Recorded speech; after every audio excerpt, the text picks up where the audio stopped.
If you think a country buying a few hundred tons of gold can't possibly shift the balance of global finance, think again.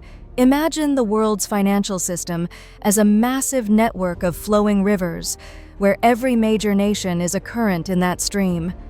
When a giant like China quietly changes its direction, the entire flow of global capital begins to move differently. Over the past few years, China has been quietly reshaping its reserve strategy, increasing its gold holdings, while reducing its exposure to U.S. debt. This isn't random. It's part of a broader, deliberate effort to diversify foreign reserves and reduce reliance on any single currency or asset class. Since 2019, China's gold reserves have risen from around 1,950 tons to over 280 tons by late 2024. Gold's share in total reserves has nearly doubled, from under 3% to roughly 6%. At the same time, China's holdings of U.S. Treasuries, once the largest in the world, have been declining. It's a clear sign of rebalancing, a quiet shift in global strategy. But why does this matter for the rest of the world? Because these actions are not isolated.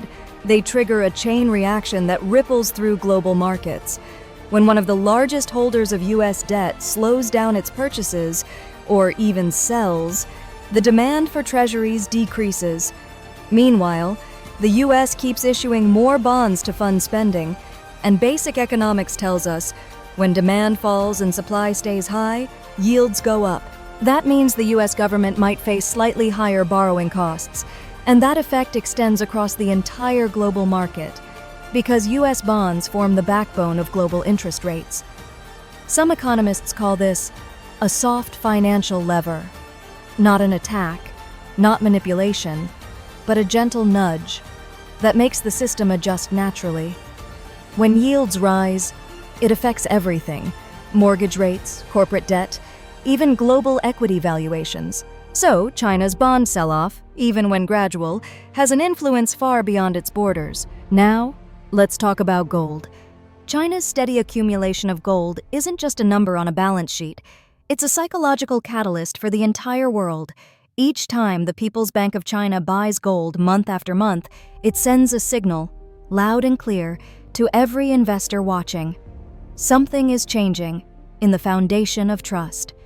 That signal spreads quickly, and suddenly, central banks, funds, and traders everywhere start paying attention. Because in global finance, trust moves markets. So, what happens when China, the world's second-largest economy, starts quietly rebalancing its reserves?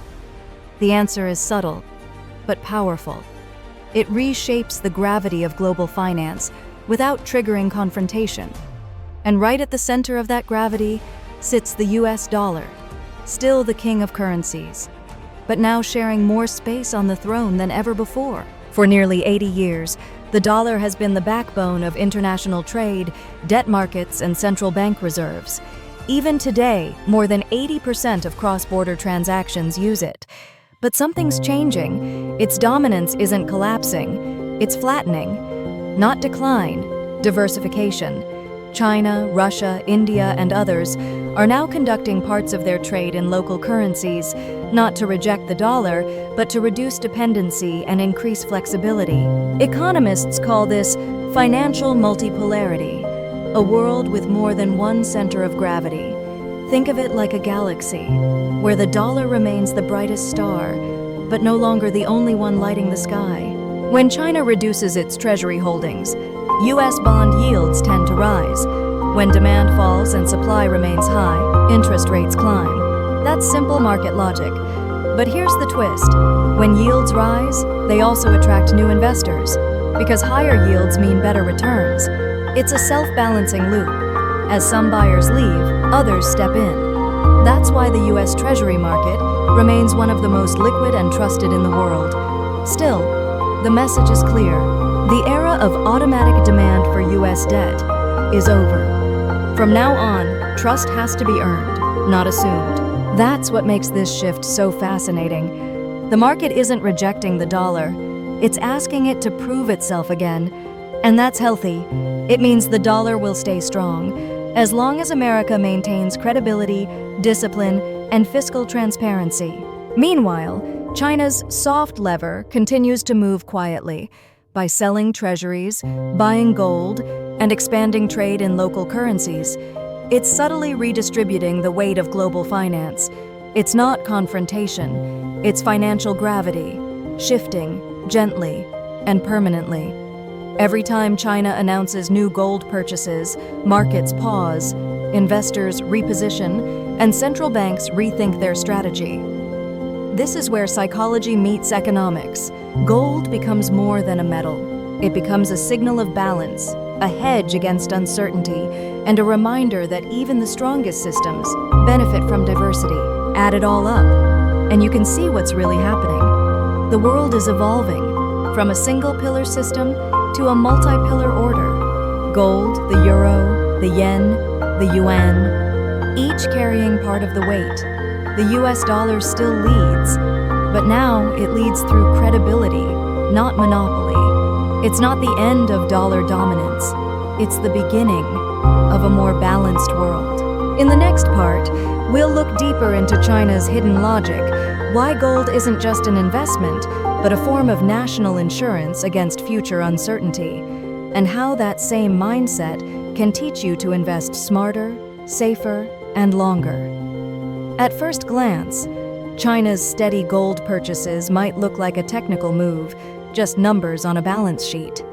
But behind the statistics lies something much deeper. It's not just about diversification, it's about insurance, a form of national protection against an unpredictable world. Gold is more than a shiny metal. It's a universal language of trust.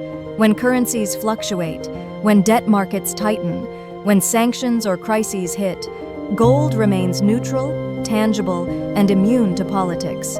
It can't be defaulted on, it can't be frozen, it can't be printed. That's why countries like Germany, France, and Italy keep more than 65% of their reserves in gold. China, until recently, held less than 3%. Now it's almost doubled that share, still small, but symbolically powerful. It's not about rejecting the dollar. It's about building redundancy, a financial firewall. Because true strength isn't in control, it's in preparation. When a nation's reserves are dominated by one currency, like the US dollar, it becomes vulnerable to swings in that currency's value. If the dollar rises, the local currency weakens, and the value of foreign reserves can fall. Gold moves differently. It often rises when currencies struggle, acting as a counterweight to volatility. That's why more central banks, from Asia to the Middle East, are quietly returning to gold. They're not losing faith in the dollar. They're simply hedging against uncertainty. Balance is the real power move. There's another layer to this story, and it's all about how China buys gold, not in massive headline-grabbing waves, but in quiet monthly increments. A few tons here, a few tons there, steady, predictable, patient. This approach mirrors one of the oldest principles in investing. Don't time the market. Spend time in the market. It's called dollar-cost averaging. Buying consistently reduces the risk of chasing highs or panicking at lows. China's approach is a masterclass in that discipline, scaling it up to a national level. It's slow, it's quiet, it's brilliant. Ironically, China's patience has triggered a new kind of FOMO, not from retail traders, but from other central banks. India, Poland, Singapore, Turkey, all increasing their gold holdings. As a result, central bank demand for gold has hit its highest level since the 1970s. When the biggest players on the planet start accumulating something, it sends a message that everyone understands. Gold isn't a rebellion, it's a reminder that trust must be backed by something real. And when that belief spreads, the global system doesn't weaken, it stabilizes. The same logic that guides nations can guide you too. Diversify. Don't keep everything in one place. Stocks, bonds, gold, cash, real estate. Spread your exposure. Be consistent. Invest regularly, not emotionally. Wealth grows through rhythm, not reaction. Understand relationships. When interest rates rise, bonds fall. When uncertainty rises, gold shines. Smart investors don't guess. They observe patterns and position themselves early. And above all, stay calm. Volatility isn't chaos. It's nature's way of balancing the market. As one financial writer once said, "You can't control the storm, but you can adjust your sails." And that is exactly what China is doing. In the final part, we'll step back and look at the bigger picture. The rise of financial soft power, the shift from dominance to balance, and how understanding this moment can change the way you invest and the way you see money itself. Looking back, it's clear that China isn't trying to break the system. It's trying to balance it. And that single word, balance, may be the most powerful financial principle of the 21st century. When people hear the word power, they often think of conflict, force, competition. But in the world of finance, real power is quiet. It doesn't shout, it shifts. By selling treasuries, China nudged global yields higher. By buying gold, it lifted confidence in alternative reserves. By trading more in local currencies, it widened the foundation of global liquidity. These aren't acts of aggression, they're acts of adjustment. Financial acupuncture, small, precise moves that redirect the flow of energy through the global system. Markets, like nature, always seek balance. When one asset becomes too dominant, trust naturally spreads elsewhere. That's what's happening right now. Not collapse, not rebellion, just a rebalancing of trust. The US dollar remains the anchor of global finance. It's still the most traded, most trusted, and most recognized currency on Earth. But even the strongest structures need support. Gold, euros, yen, yuan, digital currencies. Together, they form a stronger bridge, distributing weight more evenly across the system. This doesn't weaken the dollar, it stabilizes it. It keeps the system more sustainable and less fragile. This is not the end of dollar dominance. It's the evolution of global finance.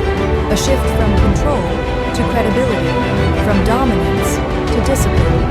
The same principle applies to you. Financial soft power isn't about taking wild risks or chasing trends. It's about understanding flow and learning to move with it. Balance your assets. Don't lean on one source of wealth. Spread across currencies, industries, and asset types. The goal isn't to predict the future. It's to survive every future. Be consistent. Invest like clockwork. Not because the market is perfect, but because consistency builds trust, and trust builds wealth. Stay humble before uncertainty. Even nations hedge. Even superpowers diversify. So should you. And finally, remember this. The real currency of the world is trust. Money only works because we believe it will. Markets only move because we believe they should. When that belief spreads, the system thrives. When it fades, everything trembles. We are entering a new era, an age of financial equilibrium. A world where no single currency, no single country, no single policy can dominate forever. Instead, strength comes from interdependence, from shared confidence, from the willingness to adapt. This is the soft power of money, influence through stability, leadership through balance, and resilience through cooperation. Historians might not call this a revolution. They might call it the Great Rebalancing, a time when the world realized that true security doesn't come from control, but from connection. The story of China and gold isn't really about China. It's about all of us. It's about a planet slowly learning how to manage wealth without fear, how to protect value without isolation, and how to grow without domination. Because in the end, money isn't about numbers. It's about people, belief, and balance. If this story helped you see the global economy in a new light, subscribe for more insights like this. And remember, the biggest shifts in finance don't come from loud announcements, but from quiet adjustments. That's